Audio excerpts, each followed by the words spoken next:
இன்னைக்கு நம்ம செரின் வீட்டு சாப்பாடுல சிம்பிள் லஞ்ச் தான் பண்ண போறோம். தக்காளி தொக்கு, சாப்பாடு, கொத்தவரங்காய் பொரியல். அதுக்கு எல்லாமே நான் கட் பண்ணி எடுத்து வச்சிருக்கேன். அரிசியும் பாத்தீங்கன்னா ஒரு அரை மணி நேரத்துக்கு முன்னாடியே ஊற வச்சிட்டேன். எப்பவுமே நம்ம சமைக்கிறதுக்கு முன்னாடி அரிசி எல்லாம் ஊற வச்சு எடுத்துட்டு காய்கறி எல்லாம் கட் பண்ணி எடுத்துட்டு வந்துட்டு நம்ம கிச்சன்ல நின்று சமைக்க ஆரம்பிச்சோம்னா சீக்கிரமே சமைச்சு முடிச்சிடலாம். ரொம்ப டைம் சேவிங் ஆகும் நமக்கு. ஏன்னா உட்காந்துட்டு சும்மா நம்ம டிவி எதுனா பார்த்துட்டு இருப்போம் இல்லையா, அந்த டைம்ல நம்ம எல்லாமே ஊற வச்சுட்டு வெட்டுறது கழுவுறது எல்லாம் கழுவி வச்சிட்டோம்னாலே நம்ம சமைக்கிறது வந்து சீக்கிரமே முடிஞ்சிடும். 10 நிமிஷம் கூட அதிகம். அந்த விசில் ஒரு அடுப்பில் குக்கரை வச்சிட்டோம்னா அடுத்த இதில் பொரியல் இதெல்லாம் பண்ணிவிட்டு அடுத்து குழம்பு தாளிக்கிறதுக்கு கரெக்டாக இருக்கும். அந்த மாதிரி பிளான் பண்ணி நீங்கள் சமைக்க ஆரம்பிங்க. இப்போ நம்ம தக்காளி தொக்கு, சாப்பாடு, கொத்தவரங்காய் பொரியல் எப்படி பண்ணலாம் அப்படிங்கிறத வாங்க பார்த்துடலாம். கொஞ்சம் கருவேப்பிலை, இப்போ இதை வதக்கிக்கலாம். காரம் வந்து உங்கள் விருப்பத்தை பொறுத்து எவ்வளோ வேணாலும் சேர்த்துக்கலாம், இல்லைன்னா காரம் கம்மியாக கூட நீங்கள் சேர்த்துக்கலாம். வெங்காயத்தை நல்லா வதக்கிக்கலாம். ஃபஸ்ட்டு தக்காளி தொக்கு பண்ணிக்கலாம். கடாய் வச்சு ஸ்டவ் ஆன் பண்ணிக்கலாம். எண்ணெய்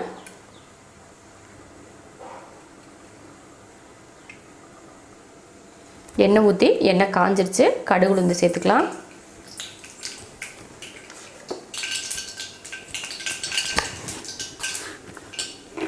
கடுகு உளுந்து பொரிஞ்சதுமே வெங்காயம், ஒரு 4-5 பூண்டு பல்லையும் பொடியாக கட் பண்ணியிருக்கேன்,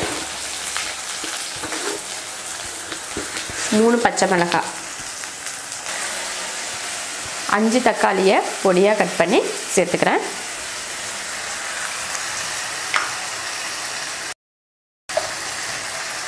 தக்காளி வதங்குறதுக்கு உப்பு, கொஞ்சம் மஞ்சள்தூள், இதை கலந்துடலாம்.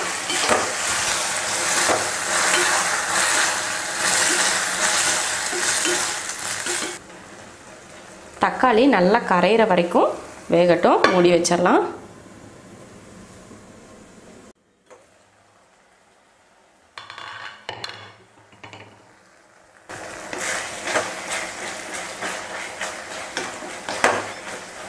தக்காளி நல்லா கரைஞ்சிருச்சு. இப்போ இதில் 1 ஸ்பூன் சாம்பார் தூள் சேர்த்துக்கலாம். குழம்புத்தூள் இல்லைன்னா சாம்பார் தூள் சேர்த்துக்கோங்க. அப்போ வந்து நம்ம வெறும் சாதத்துக்கு சாப்பிட்றதுக்கு நல்லாயிருக்கும். சாம்பார் தூள் போட்டு வதக்கி விட்டுட்டு கொஞ்சம் தண்ணி சேர்த்துக்கலாம். அந்த மசால் வடை போகிறதுக்காக ஒரு 1/4 டம்ளர் அளவுக்கு தண்ணி சேர்த்துக்கோங்க. அளவுக்கு அதிகமாக வேண்டாம்.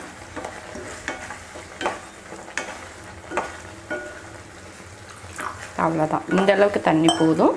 அது 2 நிமிஷம் கொதித்து அந்த தண்ணி வற்றுறதுக்கு கரெக்டாக இருக்கும். மசால் வாடையும் கரெக்டாக போயிடும். இப்போ அடுப்பை சிம்மில் வச்சுட்டு ஒரு 2 நிமிஷம் மூடி வச்சுக்கலாம். 2 நிமிஷம் ஆச்சு. நல்லா எண்ணெய் தெளிஞ்சு வர ஆரம்பிச்சிருச்சு. இப்போ மாற்றி வச்சுட்டு நம்ம பொரியல் பண்ணிடலாம். கொத்தவரங்காய் பொரியலுக்கு எண்ணெய் ஊற்றிக்கலாம். எண்ணெய் ஊற்றி எண்ணெய் காஞ்சிருச்சு. கடுகுளுந்து பொரிஞ்சதுமே ஒரு பெரிய வெங்காயமும் 2 பச்சை மிளகாயும் சேர்த்துக்கலாம். கொஞ்சம் கருவேப்பிலை.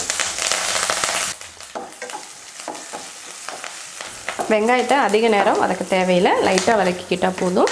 இப்போ இதில் கொத்தவரங்காய் சேர்த்துக்கலாம். 1/4 கிலோ கொத்தவரங்காயை பொடியாக கட் பண்ணியிருக்கேன், அதை சேர்த்துக்கலாம். காய்க்கு தேவையான உப்பு, கொஞ்சம் மஞ்சள்தூள், கொஞ்சம் தண்ணியெல்லாம் ஊற்றி கலந்து விட்டுடலாம். கொஞ்சமாக தண்ணி ஊற்றிக்கிட்டால் போதும், நிறைய தண்ணி வேண்டாம். ஒரு 1/2 டம்ளர் அளவுக்கு தண்ணி ஊற்றி கலந்தாச்சு. இப்போ மூடி வச்சுக்கலாம். தண்ணியெல்லாம் நல்லா வற்றிருச்சு. நம்ம தண்ணியெல்லாம் ஊற்றி வேக வைக்கிறப்போ மூடி வச்சிட்டோன்னா அப்படியே விட்டுறக்கூடாது. அப்பப்போ எடுத்து நம்ம இந்த மாதிரி கலந்து விட்டுக்கிட்டே இருந்தால் தான் நல்லா வேகும். இல்லைன்னா அடியில் இருக்க காய் மட்டும் வெந்துட்டு மேலே இருக்க காய் வேகாது. அதனால் எடுத்து அப்பப்போ கிளறி விட்டு மூடி வச்சுட்டு தண்ணி வற்றுற வரைக்கும் வேக வைக்கணும். இப்போது தண்ணியெலாம் வற்றி காய் நல்லா வெந்துருச்சு. இப்போ அடுப்பை ஆஃப் பண்ணிடலாம். தேங்காய் துருவல் சேர்த்துக்கலாம்.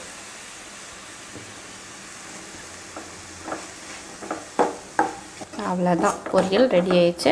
தக்காளி தொக்கும் ரெடி ஆயிடுச்சு. சாதமும் ரெடி ஆயிடுச்சு. நம்ம வீட்டில் சிம்பிளாக ஒரு லஞ்ச் ரெடி ஆயிடுச்சு.